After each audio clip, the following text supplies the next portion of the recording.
ఏడలు తెచ్చుకోవాలి బంగారం? మేము కన్న కష్టం చేసి కన్న చిప్పలు కడిగి తెచ్చుకోవాలన్నా వాడు?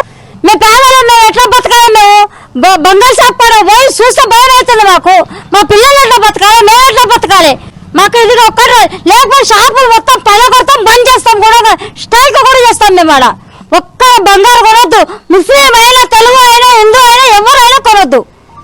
ఉన్న వాళ్ళు కొంటారు కానీ వాళ్ళు కూడా డిమాండ్ చేయాలి. వాళ్ళకు కూడా బల్చు రూపాయలు ఉంటే వాళ్ళు కూడా బల్చు కొట్టుకొని తీసుకుంటారు. వాళ్ళు మా తోట లేవు డబ్బులు, మేము కన్నా చిప్పాలు కలిగి బతకటం. మాకు డిమాండ్ బంగారం చూపిస్తే స్ట్రైక్ చేయాల్సిందే, బంద్ చేస్తాం కూడా. మార్కెట్ మొత్తం బంద్ చేస్తాం మేము. ఇది మాది. మీరేం చెప్తారు? అంటే ఈ ఇప్పుడు బంగారం పెరుగుతుంది రేట్లు, ఒకవైపు కూడా బంగారం దోచుకుంటున్నారు దొంగలు వచ్చేసి, గల్లీల పోటీ వచ్చేసి బంగారం. ఏం చెప్తారు? ఇప్పుడు బంగారం కొని రోడ్డు కూడా వేసుకొని తిరుగుతుంటే అవి వాకింగ్ పోతుంటేనే తెంపుకొని పోతుండే. అది వానికి బంగారం తెలియదు, ఎండి తెలియదు, రోడ్డు కూడా తెలియదు, పానానుగుణంగా పోతుండయి.